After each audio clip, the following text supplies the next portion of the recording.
So we're going to stick with transport, Jamie. We've got a question from Angela from Biker. Is Angela here? Would she like to read the question, or am I reading for Angela? I believe I'm reading for Angela. Angela from Biker, again, sticking with transport. I've read in Jamie's journal column, the column that you produce all the time, that we will get a lot of money from government. I think it's 600 million, she says, to make our transport system better if we have more devolution in the northeast.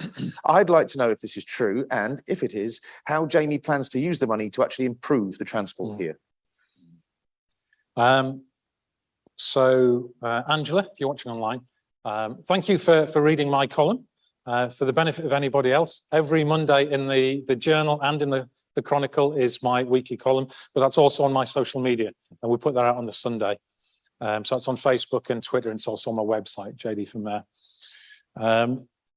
There's a lot of unpicking required when we use those figures, but the basis of it is this is going back to February 2020, when I was in the Chancellor of the Exchequer's office when it was Sajid Javid, which dates it quite narrowly because he wasn't Chancellor for very long. Very long at all, no.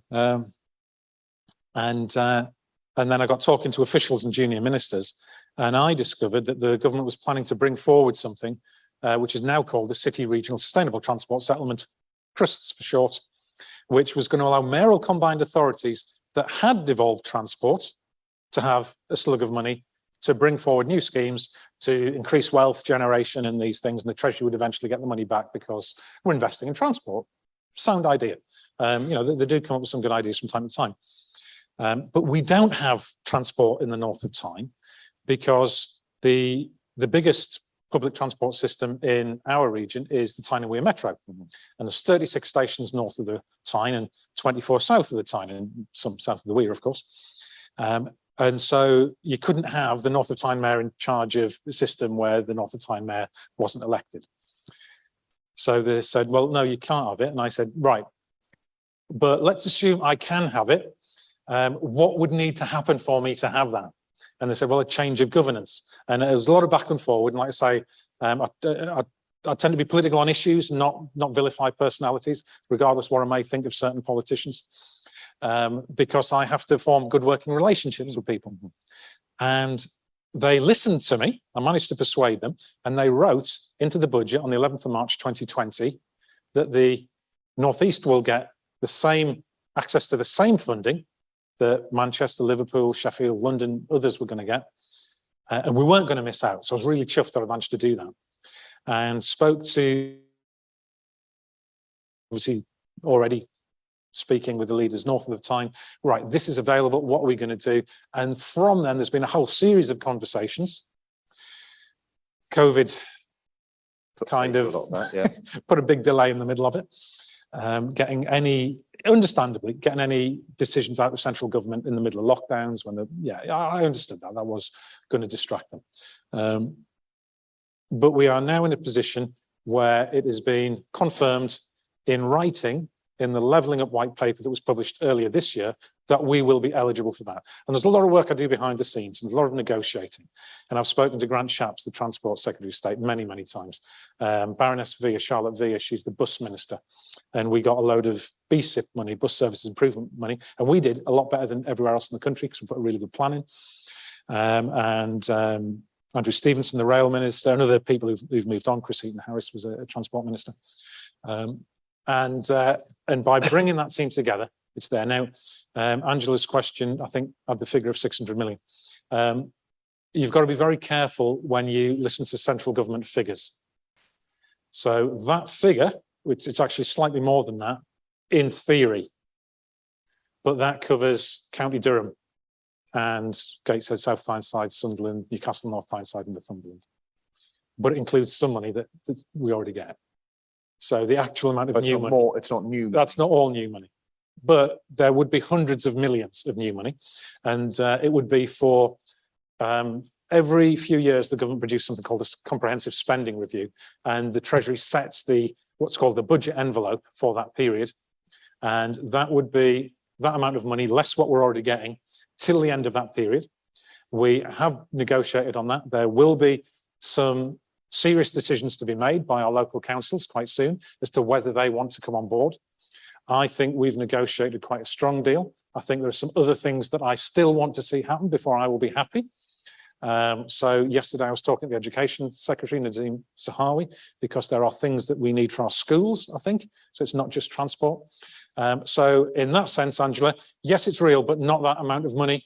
And I'm not going to say what amount it is because it will probably change next time I talk to them, and the figure will get out there and it'll be a different one. Yeah. And so better to keep to the truth when we know for certain what the truth is. What would I do with it? Well, there is a North East Transport Plan, and it will involve a lot of people coming to it. As I said, everything I do, I try to do by consent. But my personal view is I would like us to get to a transport system that prioritises moving people rather than vehicles. So at the moment, we have a hierarchy where we turn over huge swathes of our town and city centres to keeping a vehicle there, despite the fact that people aren't in it most of the time. Now, I understand why you have to do that. And if you're someone working 2 minimum wage jobs, you've got to drop your kids off, and then you've got to go to the first cleaning job and the second cleaning job. Yeah, I'm not going to say, add 3 hours to your day by getting on the bus. What I want to do is make the buses so good that you don't need to own a car. You can if you want to.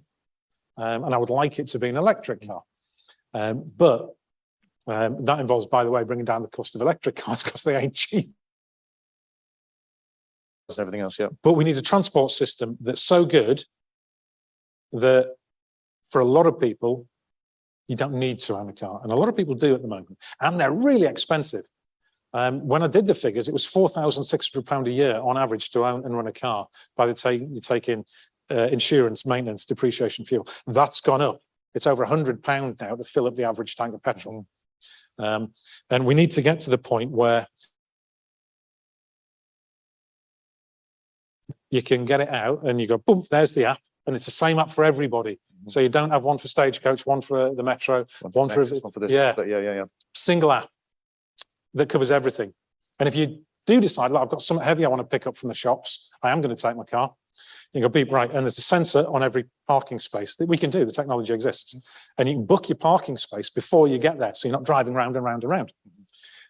But at the same time as you do that, it'll say, by the way, do you realise you can get the bus there and then change with the Metro, and you can get all the way in, and it'll be quicker and cheaper, because one of the things we are going to do with the bus service improvement plan, this isn't what I would like to do, it's what we are going to do, is make bus fares cheaper with single ticketing across the board, so that you can not have to worry about, particularly in rural Northumberland, if I get the go-ahead bus out and I'm getting the Arriva bus back, and but I don't want to buy a return ticket.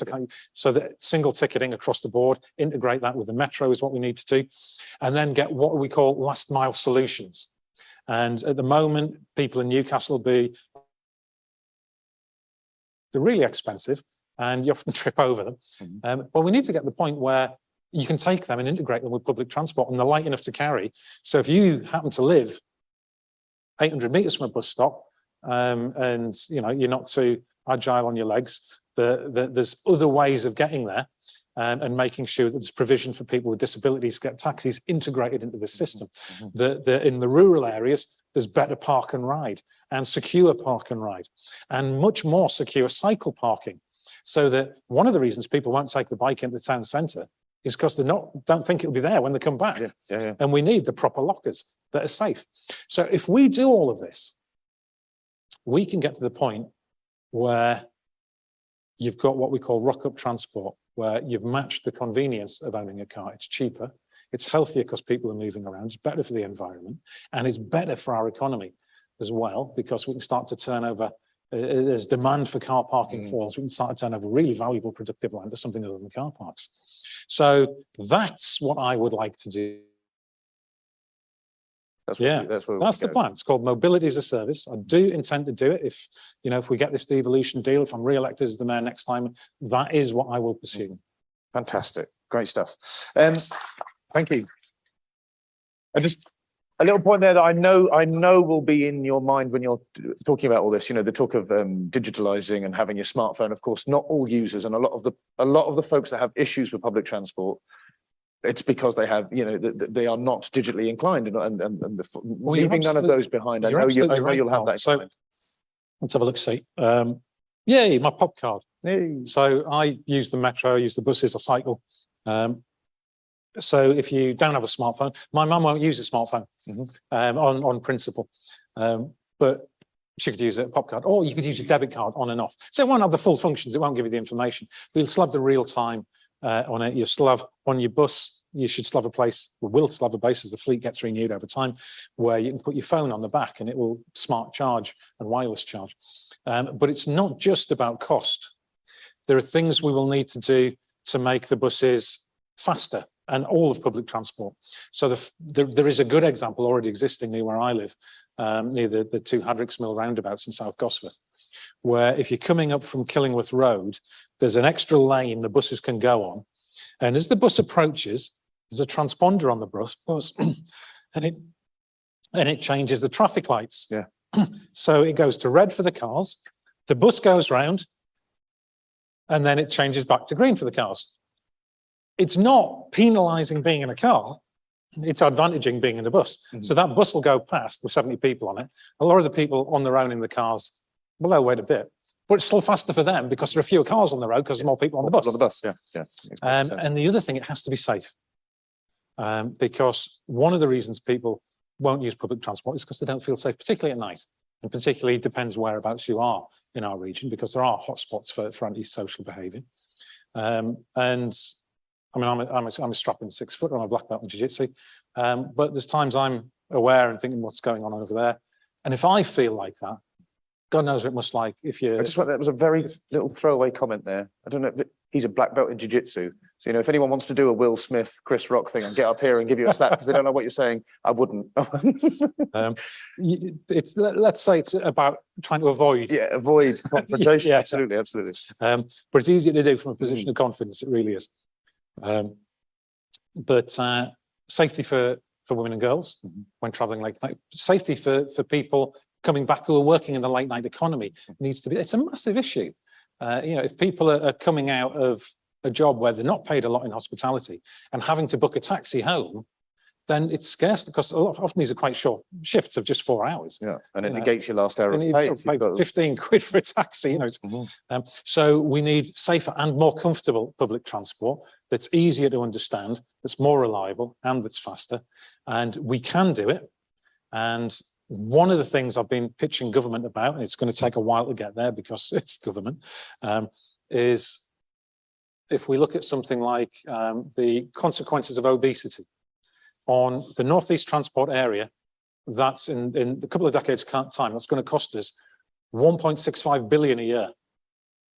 Why are we just sleepwalking into this when a better transport system where people are walking a bit and cycling a bit, just a bit, will actually save an absolute fortune on that? Why can't I have that saving that's going to cost on health and lost productivity and all of the other consequences of people being ill up front to have a better transport system to prevent it happening? And I've had those conversations with Treasury ministers and SPADs, and they're, yeah, all right, we can't work out how to do it yet. So I'm still in that negotiation. It might take years, but I'm also pursuing these long-term answers that get us to where we need to just govern this country smarter. Yeah. And the preventative, not curative approach is like, well, let's stop it being a thing before it becomes a thing.